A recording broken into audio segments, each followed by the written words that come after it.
Hello everyone, मेरा नाम है रुद्र प्रताप सिंह और आज के इस मैथमेटिकल सेशन में आप सभी का हार्दिक स्वागत करता हूं। हम पढ़ रहे हैं क्लास 9 का चैप्टर नंबर 13 पृष्ठीय क्षेत्रफल और आयतन और उसके लेक्चर नंबर 5 को अपन शुरू करते हैं। पिछली क्लास में अपन ने क्या देखा था वो देख लेते हैं। तो पिछली क्लास में अपन प्रश्नावली 13.2 का परिचय देख चुके थे, साथ में उदाहरण नंबर 3 जो है वो भी कर चुके थे और प्रश्न 1 से लेकर प्रश्न 5 तक भी अपन हल कर चुके थे। आज की क्लास में अपन क्या करने वाले हैं, प्रश्नावली 13.2 के जो बाकी बचे हुए प्रश्न हैं उसको अपन पूरा करेंगे। कौन कौन से प्रश्न 6 से लेके 11।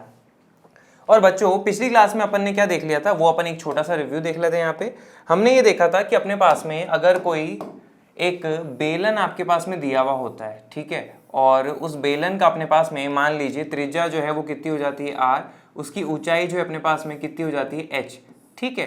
तो इसके बारे में हमने दो बातें कही थी। एक तो क्या अपने पास में वक्रीय पृष्ठीय क्षेत्रफल जो होता है अपने पास में, या वक्र पृष्ठीय क्षेत्रफल, वो क्या होता है, सबसे पहले अपन ने वो देखा था, ठीक है, वक्र पृष्ठीय क्षेत्रफल।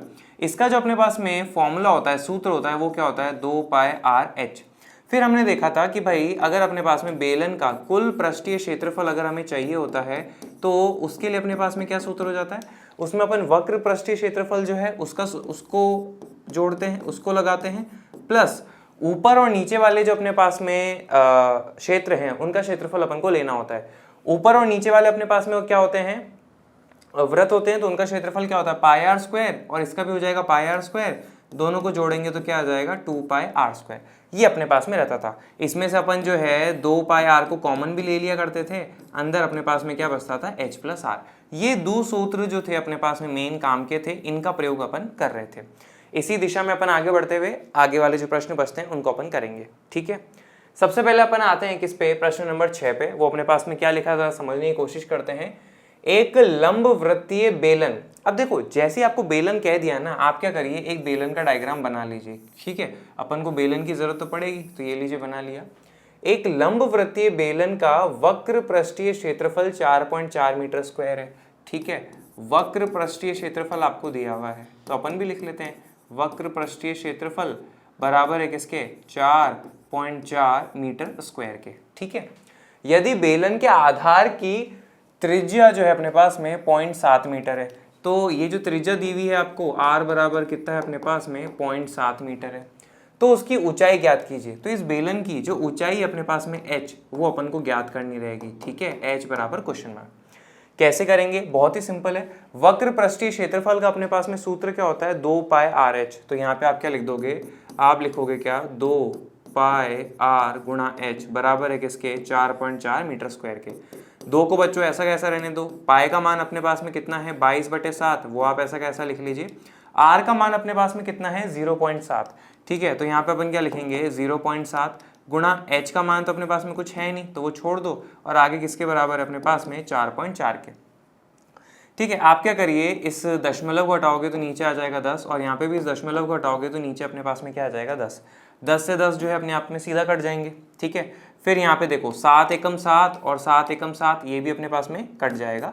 आगे देखिए 2 को 22 से गुणा करेंगे तो क्या आ जाएगा अपने पास में 44 गुणा h, और ये अपने पास में किसके बराबर है 44 के, ठीक है।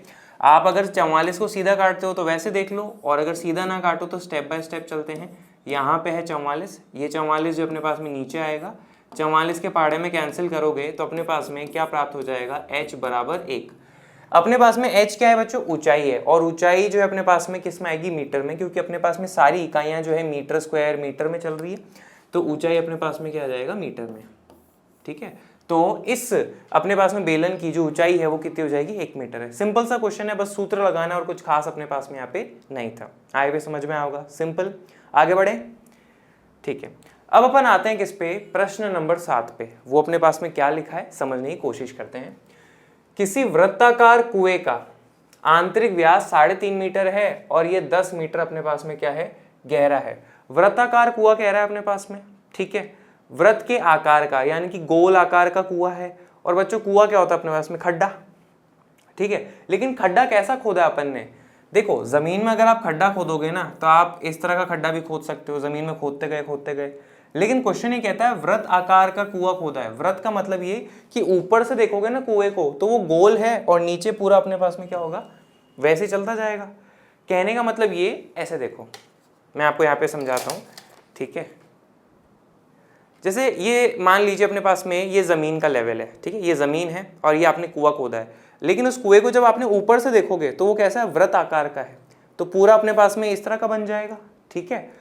तो बेसिकली अपन को आइडिया क्या पता लग रहा है, कुआं कैसा है, बेलन के आकार का है। मेन चीज, मुद्दे की बात जो है वो अपने पास में ये है कि बेलन के आकार का है, ठीक है। तो आप क्या करिए, ये लीजिए आपने कुआं बना लिया, ठीक है, और ये कुआं जो है अपने पास में कैसा है, बेलन आकार का है। वृत्ताकार से अपन ये चीज पहचान पाएंगे, ठीक है। आगे बढ़ते हैं। किसी वृत्ताकार कुएं का आंतरिक व्यास 3.5 मीटर है। आंतरिक मतलब अंदर से, ठीक है, तो चारों तरफ तो जमीन है, ठीक है, अंदर जो व्यास है वो कितना है, 3.5 मीटर है। बच्चों व्यास दिया हुआ है तो अपन को तो त्रिज्या से मतलब होता है, तो त्रिज्या कितना हो जाएगा, 3.5 का आधा। इस दशमलव को हटाओगे तो अपने पास में क्या आ जाएगा, नीचे 0, यानी कि 35/20। इसको और सॉल्व कर लो 5 के पहाड़े में, तो 7 पंजे 35 और 5 चौके 20। तो ऐसे में फाइनल आपके पास में कितना आ रहा है, 7/4 मीटर त्रिज्या अपने पास में प्राप्त हो रही है। और ये 10 मीटर गहरा है। इस कुएं की गहराई अपने पास में कितनी है, 10 मीटर है, ठीक है। तो ये चीज भी आप यहाँ पे बता दीजिए। लेकिन अपने काम की जो बात है वो क्या है कि जो ऊंचाई कह लीजिए या गहराई कह लीजिए, h का मान अपने पास में कितना आ जाता है, 10 मीटर, ठीक बात है। ज्ञात कीजिए कि पहला अपने पास में क्या है, आंतरिक वक्र पृष्ठीय क्षेत्रफल, जो अपन को इसका ज्ञात करना रहेगा। कैसे करेंगे, तो चलिए फिर यहाँ देखते हैं। सबसे पहला अपने पास में, ठीक है, मैं यहाँ पे लिखता हूँ, ठीक है, आंतरिक वक्र पृष्ठीय क्षेत्रफल। तो अपने पास में सूत्र क्या होता है, किसी भी बेलन का वक्र पृष्ठीय क्षेत्रफल निकालना हो तो 2πRh हो जाएगा। तो यहाँ पे आप क्या रखेंगे, 2πRh। अब सबका मान रख दीजिए। पाई का मान अपने पास में कितना है, 22/7। आर का मान अपने पास में कितना है बच्चों, 100 अपन ने कर ही लिया था, 7/4। तो यहाँ पे आप क्या लिख लीजिए, और h यानी कि ऊंचाई अपने पास में कितनी दी हुई है, 10। और अपने पास में इकाई की भी कोई दिक्कत नहीं, ये भी मीटर में है, ये भी मीटर में है, ठीक है। सॉल्व कर लो, 7 एकम 7, 7 एकम 7। और यहाँ पे बच्चों आप क्या करिए, 2 से कैंसिल करो पहले, तो 2 एकम 2, 2 दूनी क्या हो जाएगा 4, फिर 2 से करो, 2 एकम 2 और 11 दूनी क्या हो जाएगा 22। यहाँ पर 11 को 10 से गुणा करोगे तो क्या आ जाएगा 110। सारी इकाई अपने पास में मीटर में है, तो क्षेत्रफल जो अपने पास में मीटर स्क्वायर में आ जाएगा। तो 110 मीटर स्क्वायर जो अपने पास में आंतरिक वक्र पृष्ठीय क्षेत्रफल इस कुएं का आ जाएगा, ठीक है। ये तो हो गया। अब अपन आते हैं दूसरे पे। 40 रुपए प्रति मीटर स्क्वायर की दर से इसके वक्र पृष्ठ पर प्लास्टर कराने का व्यय। बच्चों वक्र पृष्ठ मतलब ये घुमावदार जो पृष्ठ होता है ना, इसकी बात कर रहा है। अब कुएं को खोद दिया, लेकिन उसकी दीवारों पे अपन को प्लास्टर भी तो करना पड़ेगा ना। आप इमेजिन करो, आप एक कुएं को देख रहे हैं, कुआं तो कभी देखा ही होगा ना, उसकी जो दीवारें हैं वो है, उसका वक्र पृष्ठीय क्षेत्रफल अपन ने निकाल लिया, उस पर प्लास्टर करना है, उसकी कीमत आपको बताना है, कुल खर्च जो है वो कितना होगा, कुल व्यय। और उसकी जो दर है वो अपने पास में कितनी है, 40 रुपए प्रति मीटर स्क्वायर है। तो चलिए निकालते हैं। हम क्या बोलेंगे, मैं लिखता हूं कुछ, देखना।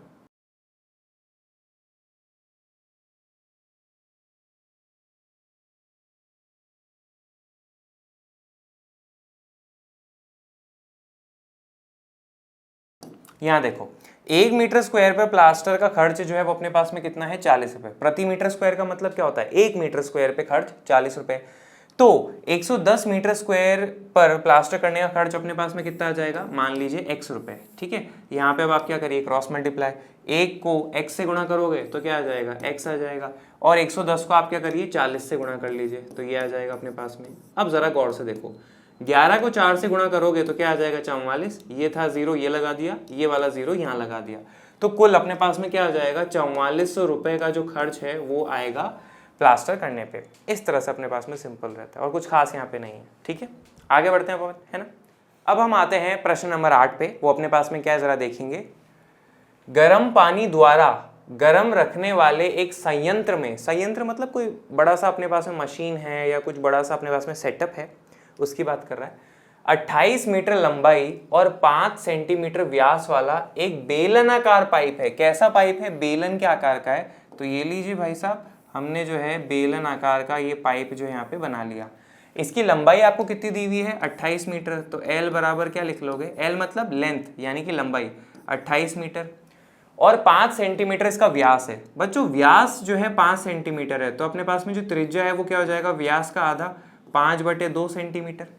सीधा लिख लेते हैं ना, व्यास तो अपने कोई काम आता नहीं है, और बेलन आकार का है, ठीक है। इस संयंत्र में गर्मी देने वाला कुल कितना पृष्ठ है। अब ये पाइप जो है ना, ये एक्चुअली उस संयंत्र को गर्मी दे रहा है। कैसे दे रहा है, मैं एक बार एक छोटा सा डायग्राम बनाता हूं आपको समझाने के लिए, देखिएगा।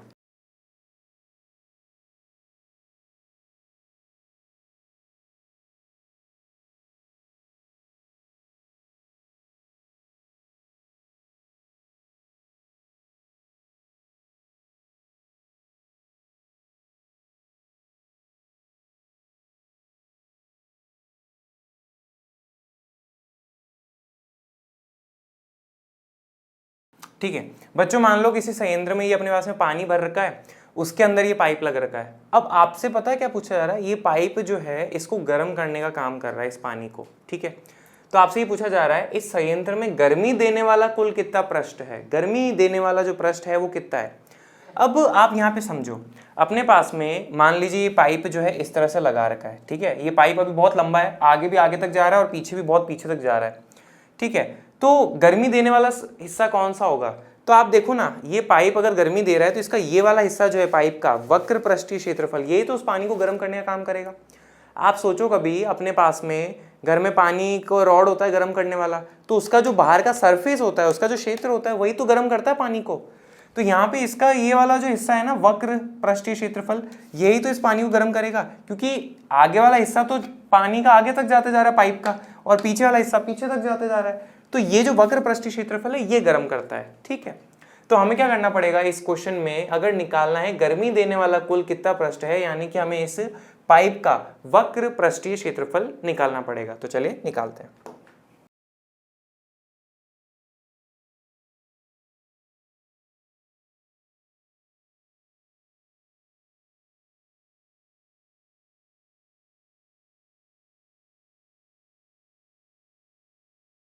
ठीक है, गर्मी देने वाला कुल क्षेत्रफल बराबर है वक्र पृष्ठीय क्षेत्रफल के, और इसका वक्र पृष्ठीय क्षेत्रफल अपने पास में क्या हो जाएगा, 2 पाई आर एच। 2 का मान ऐसा का ऐसा, पाई का मान अपने पास में कितना है 22/7, आर यानी कि रेडियस त्रिज्या अपने पास में कितनी है 5/2 सेंटीमीटर। ठीक है, और एच यानी कि ऊंचाई। तो बच्चों ऊंचाई या लंबाई अपन एक ही जगह ले लेते हैं, कोई डिफरेंस नहीं आता। लेकिन यहाँ पे देखो अपने पास में जो लंबाई या फिर ऊंचाई अपन जो कह रहे हैं वो कितनी दी हुई है, 28 मीटर दी हुई है। अब ये तो है सेंटीमीटर में, ये है अपने पास में मीटर में, तो ऐसे में हमें क्या करना पड़ेगा, एक ही इकाइयों में लाना पड़ेगा, अलग अलग इकाई में काम नहीं चलेगा। तो हम क्या करते हैं, इस 28 मीटर को ही सेंटीमीटर में बना लेते हैं। तो 1 मीटर में अपने पास में होते हैं 100 सेंटीमीटर, तो 28 मीटर में कितने हो जाएंगे अपने पास में 2800 सेंटीमीटर। ये अपन ने यहाँ पे इसको सीधा लिख लेंगे। ठीक है, तो आर का मान आप वहां से लिख लीजिए कितना, 5/2 गुणा एच लंबाई अपने पास में कितना है 2800, वो चीज आप यहाँ पे लिख लीजिए। ठीक है, अब अपन ने ये कर लिया। अब आगे देखो, जो जो कट रहा है उसको काटते जाते, 2 एकम 2, 2 एकम 2 हो जाएगा, 7 एकम 7, 7 चौके क्या हो जाएगा 28, और पीछे 2 0 जो है अपन ऐसा कैसा लगा देंगे। ठीक है, सब कुछ कट चुका है। अब यहाँ पे देखो 22 को बच्चों अपन 5 से गुणा करेंगे तो 110 आ जाएगा, और 400 जो है अपने पास में ऐसा का ऐसा। अब देखना 0 को छोड़ दो, 11 को 4 से गुणा करो तो क्या आ जाएगा 44, 1 2 3, 3 0 है वो आप लगा दीजिए। सब कुछ अपन ने सेंटीमीटर में लिया है, तो क्षेत्रफल किस में आएगा, सेंटीमीटर स्क्वायर में। तो ये अपने पास में कुल क्षेत्रफल होगा जो कि गर्मी प्रदान कर रहा है, 44,000 सेंटीमीटर स्क्वायर। इस तरह से रहता है। आयो कि समझ में होगा, सिंपल है क्वेश्चन, कुछ खास यहाँ पे डिफिकल्ट तो इसमें नहीं है। ठीक है, कुछ खास डिफिकल्ट क्वेश्चन थे वो अपन इससे पहले वाली वीडियो में देख चुके हैं। ठीक है, एनसीईआरटी क्या करती है, कभी कभी ज़्यादा डिफिकल्ट क्वेश्चन शुरू में देती है, ईजी वाले बाद में देती है। ठीक है, तो चलिए फिर अब अपन आगे आते हैं। आगे अपन आएंगे किस पे, प्रश्न नंबर 9 पे। समझने की कोशिश करते हैं अपने पास में क्या लिखा है।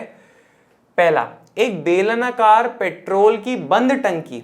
अब देखो बच्चों, पेट्रोल की टंकी है, कैसी है अपने पास में, बेलन के आकार की है। मेन चीज ये समझने की कोशिश करो, बेलन आकार की है। ठीक है, और कैसी टंकी है, बंद है।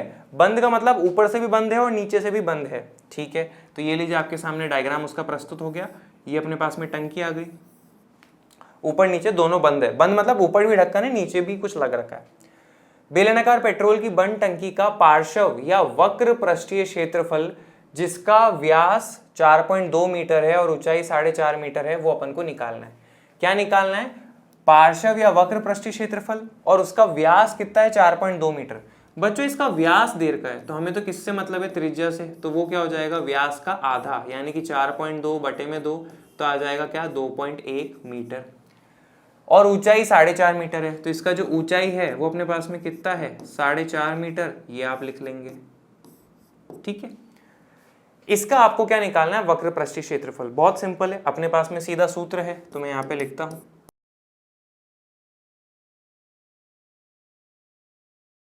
ठीक है, वक्र पृष्ठीय क्षेत्रफल बराबर है 2πr(h) के। अब आगे देखो, सबका मान रखते जाओ अपने पास में जो जो वैल्यूज गिवन है। 2 को ऐसा का ऐसा, पाई का मान अपने पास में क्या है 22/7, वो रख देंगे। आर का मान कितना है बच्चों अपने पास में 2.1, तो यहाँ पे आप क्या करिए 2.1 रख दीजिए, गुणा h, ऊंचाई अपने पास में कितनी है 4.5, वो आप यहाँ पे रख दीजिए। इस 2.1 का ये अपने पास दशमलव हटाओगे तो नीचे आ जाएगा 10, कैंसिल करते हैं जो हो सकता है, 7 एकम 7 हो जाएगा, 7 ही अपने पास में क्या हो जाएगा 21। ठीक है, अब बच्चों आप क्या करिए, इस 2 को 4.5 से गुणा करो तो अपने पास में देखो क्या आ जाएगा 9, 22 को 3 से गुणा करो तो क्या आ जाएगा अपने पास में 66, और नीचे तो अपने पास में 10 है ही, वो ऐसा कैसा चलता जाएगा। अब 66 को आप क्या करिए 9 से गुणा करेंगे, तो देखो कैसे, 9 छक्के 54, 5 अपन ऊपर रख लेते हैं, 9 छक्के 54, 54 में 5 जोड़ोगे तो क्या आ जाएगा अपने पास में 59, और बटे में क्या है 10, तो अपने पास में भाग लगाओगे तो क्या आ जाएगा 59.4। सारी अपने पास में इकाइयां किस में है मीटर में, तो क्षेत्रफल किस में आएगा मीटर स्क्वायर में, तो 59.4 मीटर स्क्वायर जो है इसका वक्र पृष्ठीय क्षेत्रफल इस पेट्रोल की टंकी का अपन को प्राप्त हो जाता है। ठीक है, तो ये इसके साथ अपना पहला वाला हिस्सा जो है ये तो फिनिश हो जाता है। अब हम आते हैं इसके दूसरे वाले हिस्से पे। दूसरे वाले हिस्से को कैसे करेंगे, वैसे दूसरे वाला हिस्सा करें उससे पहले एक छोटी सी बात बता दूं, ये एक थोड़ा अच्छा क्वेश्चन है, डबल स्टार तो लगा सकते हो इसके दूसरे वाले हिस्से पे। ओके, अब बच्चों यहाँ पे समझने की कोशिश करो कि ये पेट्रोल की टंकी है, किसी ना किसी चीज की तो बनी हुई होगी, और कुछ ऐसी आकार की, बेलन के आकार की अपने पास में। अब जैसे ये वाला बेलन है ना, तो ये हो सकता है प्लास्टिक का बन रखा है, ठीक है, लेकिन पेट्रोल की टंकी के बारे में प्लास्टिक की नहीं बनाते। क्या लिखा है देखो, इस टंकी को बनाने में कुल कितना इस्पात, इस्पात का मतलब क्या होता है बच्चों अपने पास में, स्टील को कहते हैं इस्पात। ठीक है, तो मान लीजिए ये पेट्रोल की टंकी है, ये इस्पात के द्वारा जो है बनाई गई है। ठीक है, अब इसमें बच्चों अपने पास में ऊपर भी है अपने पास में इस्पात लग रखा है, नीचे जो है वहां पे भी इस्पात लग रखा है, और ये जो वक्र पृष्ठीय क्षेत्रफल है यहाँ पे भी इस्पात लग रखा है। क्वेश्चन के बाद छोड़ो, आपसे तो मैं ये पूछता हूँ कि भाई इस पेट्रोल की टंकी में बनाने में कुल कितना इस्पात लगा है। आप बोलोगे सर बहुत आसान है, इसके वक्र में कितना इस्पात लग रखा है वो प्लस ऊपर प्लस नीचे, इन तीनों को जोड़ लो तो अपने पास में कुल क्षेत्रफल आ जाएगा, तो हमें पता लग जाएगा कि कुल टंकी बनाने में कितना लगा है।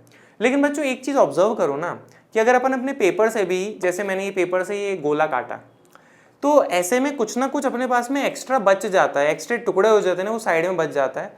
तो उसी तरह इस टंकी को भी जब बनाया गया होगा ना, तो कुछ ना कुछ इस्पात और स्टील जो है एक्स्ट्रा साइड में रह गया होगा।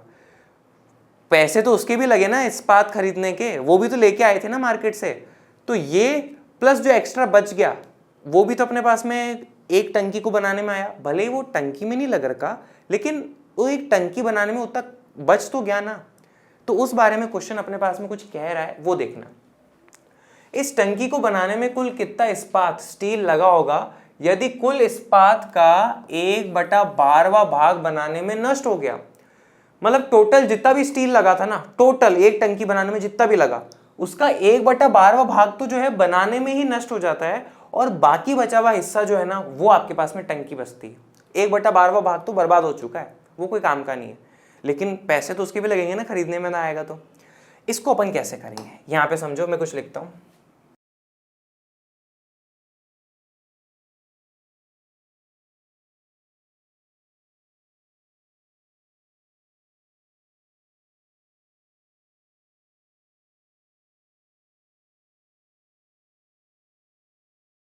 हम क्या मानते हैं बच्चों, माना टंकी को बनाने में कुल इस्पात का क्षेत्रफल, कुछ इस्पात जो लगा उसका क्षेत्रफल कितना है, अपन x मीटर स्क्वायर अपन यहाँ पे मान लेते हैं। इतना कुल अपने पास में इस्पात था, इसमें से 1/12वां भाग जो है वो नष्ट हो गया, तो हम यहाँ पे देखना क्या लिखेंगे,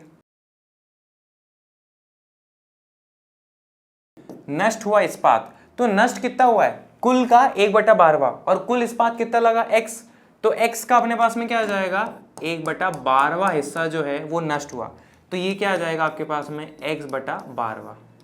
इतना इस्पात जो है नष्ट हो गया, कुल इतना लगा था इतना नष्ट हो गया, तो जितना बचा ना उससे टंकी बनाई। ठीक है, तो अब यहाँ पे देखना जरा गौर से,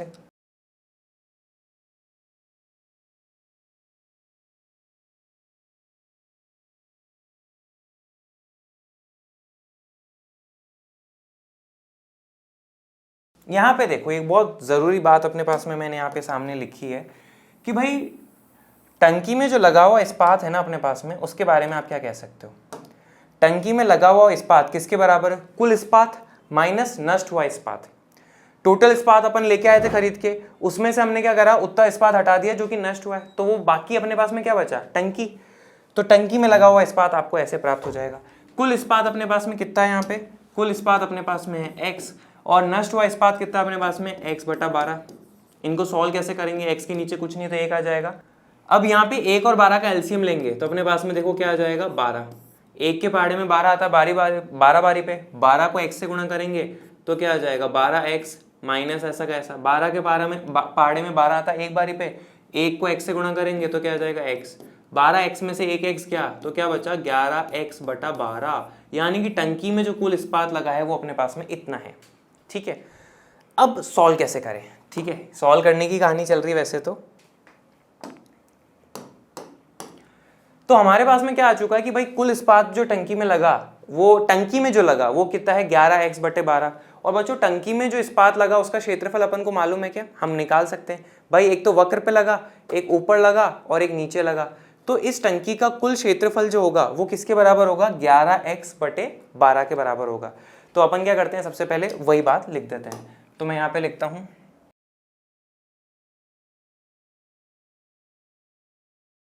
टंकी का कुल क्षेत्रफल, तो बच्चों वो क्या हो जाएगा अपने पास में? वक्र पृष्ठीय क्षेत्रफल 2πrh, और ऊपर नीचे वालों का क्षेत्रफल अपने पास में क्या हो जाएगा? 2πr²।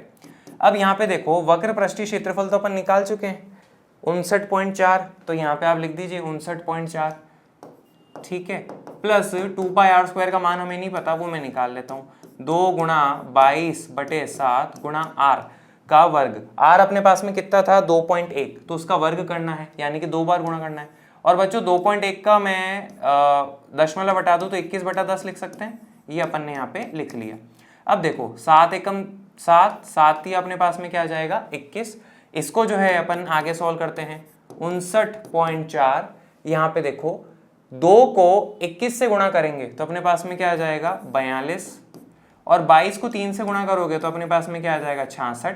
नीचे 10 को 10 से गुणा करोगे तो अपने पास में क्या आ जाएगा? 100। मैं 42 को जो है 66 से गुणा करता हूं,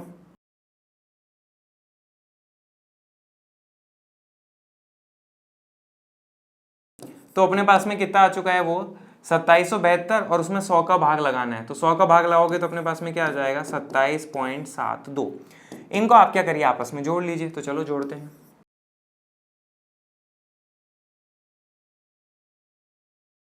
तो अपने पास में कितना आ जाएगा? ये 87.12 मीटर स्क्वायर। ये अपने पास में जो है टंकी का कुल क्षेत्रफल आ चुका है, और ये अपने पास में किसके बराबर हो जाएगा? ये बराबर है किसके? 11x/12 के, क्योंकि टंकी में तो इतना इस्पात लगा है ना, तो ये अपन बोलेंगे। अब 11x/12 किसके बराबर है? इसके 87.12 के। इसको सॉल्व करेंगे तो हम क्या करते हैं, x को तो ऐसा कैसा रख लेंगे, 87.12 ऐसा कैसा, 12 इधर भाग में है उस तरफ जाएगा तो गुणा में है, 11 इस तरफ गुणा में है इस तरफ आएगा तो भाग में। ठीक है, ये अपन दशमलव हटा लें तो नीचे अपने पास में क्या आ जाएगा? 100। तो 87.12 जो है ना, इसको अपन क्या करते हैं, 11 से भाग लगा के देखेंगे अगर हो जाता है अपने पास में तो 11 में भाग लगा के देखते हैं। मैं यहाँ पे कर देता हूँ 11 एकम 11, यहाँ पे देखो 11 सत्ते 77, 87 में से 77 गए तो कितना बचा? 10, और आगे है 101। 101 अपने पास में कितनी बारी पे आ जाएगा बच्चों? आएगा ही नहीं। 11 90 अपने पास में क्या आ जाएगा? 99, और 101 में से 99 गए तो बचा 2, आगे है 2 यानी कि 22। 11 के पहाड़े में 22 आता है 2 बारी पे, तो ये आ जाएगा क्या? 792 को 12 से गुणा करेंगे भाग में 100। तो चलो करते हैं।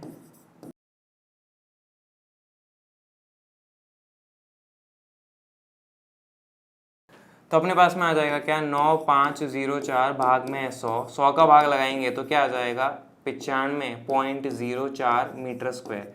यानी कि टंकी में जो टंकी बनाने के लिए कुल इस्पात जो खरीद के लाए थे वो कितना था? 95.4 मीटर स्क्वायर। उसमें से टंकी में कितना लगा? 87.12 मीटर स्क्वायर। बाकी जो बचा वो अपने पास में क्या था? वेस्ट हो गया, नष्ट हो गया। तो ये बात अपने पास में रहती है। आई होप समझ में आया होगा। थोड़ा क्वेश्चन जरूर लंबा था पर ठीक है, अपन कर सकते हैं, कुछ खास दिक्कत नहीं। अब आते हैं अपन किस पे, प्रश्न नंबर 10 पे। वो अपने पास में क्या है जरा समझने की कोशिश करते हैं। आकृति में ये आपको एक आकृति दिख रही है और आकृति देखते आपको पता लग रहा है ये क्या है, बेलन। ठीक है भाई, आप एक लैंप शेड का फ्रेम देख रहे हैं। ठीक है, लैंप शेड है पर हमें तो बेलन से मतलब है क्योंकि हमारा सूत्र वहां से आएगा। एक लैंप शेड का फ्रेम देख रहे हैं, इसे एक सजावटी कपड़े से ढका जाना है। ठीक है भाई, इसके ऊपर एक सजावटी कपड़ा लगाना है चारों तरफ। इस फ्रेम के आधार का व्यास 20 सेंटीमीटर है। तो इस फ्रेम का आधार का जो व्यास है वो कितना है, 20 सेंटीमीटर। आप तो ये बचाओ बच्चों कि व्यास 20 है तो त्रिज्या कितनी हो जाएगी उसकी आधी, यानी कि 10 सेंटीमीटर। हमें तो त्रिज्या से मतलब है, व्यास क्या तेल लेने। ठीक है, किसी का नाम तो नहीं है ना। और ऊंचाई 30 सेंटीमीटर है। इसकी ऊंचाई जो है अपने पास में वो कितनी हो जाती है, 30 सेंटीमीटर। तो ये लीजिए भाई, ये बात भी अपन को पल्ले पड़ गई। अब जरा देखो, फ्रेम के ऊपर और नीचे मोड़ने के लिए दोनों ओर 2.5 सेंटीमीटर अतिरिक्त कपड़ा भी छोड़ा जाना है। इसका क्या मतलब है, मैं एक डायग्राम के थ्रू समझाता हूं।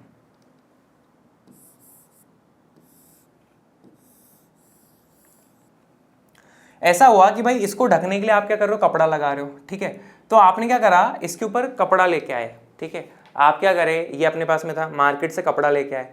तो कपड़ा आपने क्या करा, सिर्फ इसके ये जो वक्र पृष्ठीय क्षेत्रफल है इस पे ना लगाया, आपने क्या करा, कपड़े को थोड़ा ऊपर से लगाया। देखो ऐसे थोड़ा कपड़ा है ना ऊपर तक लगाया, जैसे मेरी उंगलियां ऊपर तक जा रही है ना, वैसे कपड़ा चारों तरफ जो है ऊपर तक लगाया। और नीचे भी बच्चों यहाँ पे देखो थोड़ा नीचे तक लगाया कपड़ा, है ना।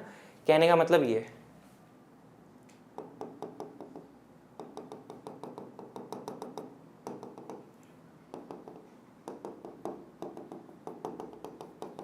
ठीक है, एक्स्ट्रा कपड़ा ऊपर भी रखा नीचे भी रखा ताकि ऊपर नीचे से ढका जा सके। ये देखो, तो फ्रेम के ऊपर और नीचे मोड़ने के लिए दोनों ओर 2.5 सेंटीमीटर अतिरिक्त कपड़ा भी छोड़ा जाना है। 2.5 सेंटीमीटर, इसका मतलब क्या है कि ये जो ऊपर जो कपड़ा है ना इसकी ऊंचाई कितनी है, 2.5 सेंटीमीटर। ठीक है, और ये जो नीचे कपड़ा है ना ये भी ऊंचाई कितनी है, 2.5 सेंटीमीटर। ठीक बात है, और इसकी ऊंचाई अपने पास में कितनी थी, 30 सेंटीमीटर। ये तो अपन को पता ही है, इसमें तो कोई दिक्कत ही नहीं है, क्वेश्चन नहीं बताया था। ठीक है, ज्ञात कीजिए कि लैंप शेड को ढकने के लिए कुल कितने कपड़े की आवश्यकता होगी, टोटल कपड़ा कितना लगेगा। अब एक चीज हमें क्लियर है कि भाई ये जो कपड़ा है ना अपने पास में, ये अपन ने लगाया है मेन। तो यहाँ पे देखो ये अपन ने कपड़ा लगाया है, और आप देख रहे हो कि लैंप शेड अपने पास में वक्र है, बेलन आकार का है, तो उसके ऊपर जो कपड़ा लगेगा वो भी कैसा हो जाएगा, बेलन आकार का। ठीक है, तो ये जो ऊपर एक्स्ट्रा कपड़ा है ये भी अपने पास में बेलन आकार का ही रहेगा। इस कपड़े की कुल ऊंचाई कितनी है, तो भाई 30 तो अपने पास में बेलन की है, 2.5 सेंटीमीटर ऊपर भी छोड़ा था और 2.5 सेंटीमीटर नीचे भी छोड़ा, तो ये भी तो उस कपड़े की ऊंचाई में शामिल होगा ना। तो कुल ऊंचाई जो है कपड़े की अपने पास में वो कितनी हो जाती है, मान लीजिए अपने पास में कैपिटल एच, कुल ऊंचाई ले लेते हैं 30 और 2.5, तो अपने पास में कितना आ जाएगा, 35 सेंटीमीटर। उस कपड़े के लिए कुल ऊंचाई उस कपड़े की कितनी ली गई है, 35 सेंटीमीटर। लेकिन जो त्रिज्या है ना बच्चों वो तो अपने पास में कितनी है, 10 सेंटीमीटर है, उसमें कोई दिक्कत नहीं है। तो कैसे निकालेंगे, आप बोलोगे अपने पास में वक्र पृष्ठीय क्षेत्रफल निकाल लेंगे अपन, तो अपने पास में इसका आंसर आ जाएगा। तो चलो निकालते हैं। ऐसा करते हैं, दोनों डायग्राम जो है अपन उसको तो यहीं रहने देते हैं, उसमें तो कोई दिक्कत वाली बात नहीं है। ठीक है, हम यहाँ पे अब सॉल्व करते हैं। तो मैं यहाँ पे लिखूंगा क्या,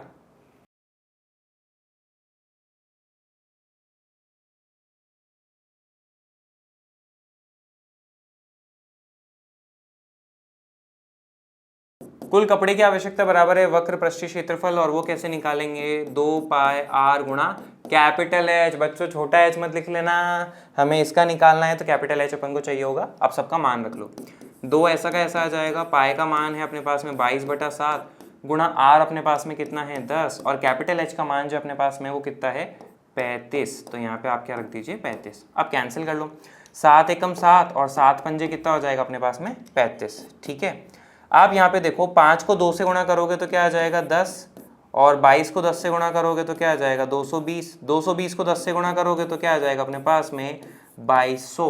और सारे अपने पास में इकाइयाँ किस में है, सेंटीमीटर में, तो क्षेत्रफल किस में आएगा बोलो, सेंटीमीटर स्क्वायर में। तो कुल कपड़े का क्षेत्रफल जो अपन को चाहिए होगा वो कितना होगा, 2200 सेंटीमीटर स्क्वायर। इस तरह से अपने पास में रहता है। तो खास बात ये थी कि बस ये ऊंचाई जो है ऊपर और नीचे वाली, इसको भी आपको जोड़नी पड़ेगी, और कुछ बात नहीं है। ठीक है, आगे बढ़ते हैं। हम आते हैं इस प्रश्नावली के आखिरी प्रश्न पे, जो कि अपने पास में क्या है समझने की कोशिश करेंगे। किसी विद्यालय के विद्यार्थियों से एक आधार वाले बेलनाकार कलमदानों को गत्ते से बनाने और सजाने की प्रतियोगिता में भाग लेने के लिए कहा गया। स्कूल है और उसमें कलमदानों मतलब वो जो पेन रखते हैं ना, एक स्टैंड होता है जिसमें पेन है अपन रख सकते हैं, लेकिन वो कैसा बनाना है, वो बनाना है एक आधार वाला बेलनाकार। ठीक है, इसका मतलब ये समझो, ये नीचे इसका आधार है और ऊपर से खुला रख रखा है, जैसे अपने पास में ये देख लो, बिल्कुल एग्जैक्टली यही है। ऊपर से तो खुला है तभी तो इसके अंदर देखो ना, आप ये पेन डालोगे, अदरवाइज तो पेन कैसे डालोगे, है ना। तो ये ऊपर से पेन डालने के लिए हो गया और नीचे इसका आधार है। तो एक आधार वाला मतलब नीचे है, ऊपर कुछ नहीं है। ओके, एक आधार वाला बेलनाकार कलमदानों के लिए बनाने के लिए कहा गया है। प्रत्येक कलमदान को 3 सेंटीमीटर त्रिज्या, ठीक है भाई, हमें आर मिल चुका है जो कि कितना है अपने पास में 3 सेंटीमीटर, और 10.5 सेंटीमीटर ऊंचाई का होना था। इसकी ऊंचाई कितनी है 10.5 सेंटीमीटर, ये बात भी ठीक है, इसमें भी कोई अपने को दिक्कत वाली बात नहीं है। विद्यालय को इसके लिए प्रतिभागियों को गत्ता देना था, ठीक है, कार्डबोर्ड गत्ता जो है वो प्रोवाइड कराना था, ठीक बात है। यदि इसमें 35 प्रतिभागी थे, कुल कितने लोगों ने भाग लिया था कलमदानों बनाने के लिए, 35 लोगों ने, ठीक बात है। तो विद्यालय को कितना गत्ता खरीदना पड़ेगा ये आपको बताना है। सिंपल सा है, आप बोलोगे सर एक कलमदान बनाने के लिए कितना गत्ता लगता है, उसका क्षेत्रफल निकाल लो। उसको अपन क्या करेंगे, ऐसे ही 35 बच्चे और बनाएंगे, उसको 35 से गुणा कर लो तो आंसर आ जाएगा। अब एक कलमदान का गत्ता कितना लगेगा वो कैसे निकालेंगे। आप बोलोगे सर गत्ता कहाँ कहाँ पे लगाया, आप बोलोगे सर वक्र पृष्ठीय क्षेत्रफल पे लगाया, तो ये निकालेंगे, प्लस इसका आधार जो है वहां पे भी तो गत्ता लगा हुआ है, तो इसका क्षेत्रफल निकालेंगे। ऊपर कुछ नहीं है, उसका निकालने की अपन को जरूरत नहीं है। तो यहाँ पे मैं एक बात कहने वाला हूँ, वो समझने की कोशिश करना क्या है।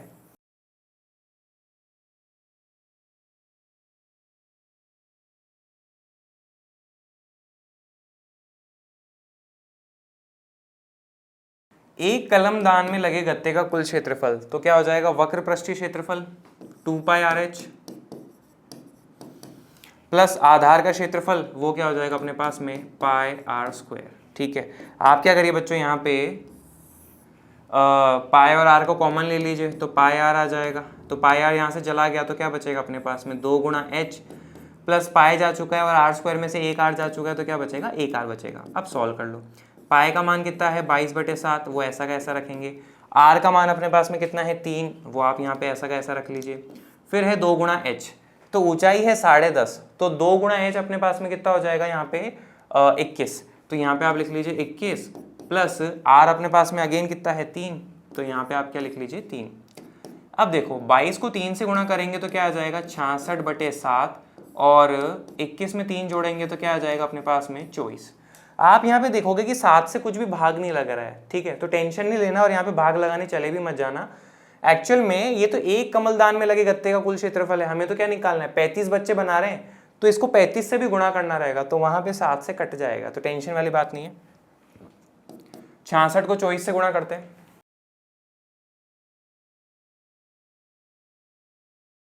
$1584 अपने पास में आ जाता है। तो 1584 बटे में अपने पास में क्या आ जाएगा 7, सारी इकाइयां हैं सेंटीमीटर में, तो एक इसका क्षेत्रफल किस में आ जाएगा सेंटीमीटर स्क्वायर में। तो एक कमल दान बनाने के लिए कुल क्षेत्रफल जो गत्ता चाहिए होगा इतना क्षेत्रफल का चाहिए होगा, तो 35 लोगों के लिए कितना चाहिए होगा इसका 35 गुना, तो चलो निकालते हैं।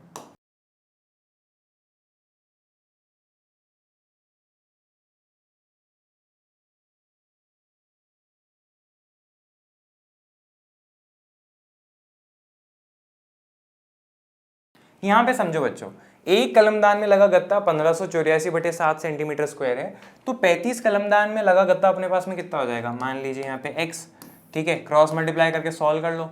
एक को x से गुणा करेंगे, है ना, ये अपने पास में एक को अपन भाषा में अगर लिख रखा है यहाँ पे, तो अगर आप नंबर में लिखते हो तो आप क्या लिखोगे, एक को x से गुणा करोगे तो क्या आ जाएगा x, और 35 को अपन इससे गुणा कर लेते हैं, तो यहाँ आ जाएगा 35 गुणा 1584 बटे में 7, 7 एकम 7, 7 पंजे 35, ठीक है। 1584 को 5 से गुणा करता हूँ,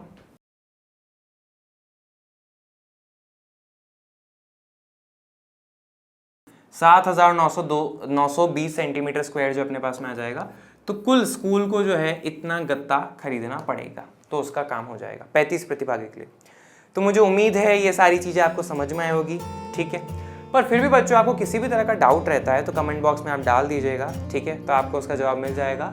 थैंक यू वेरी मच।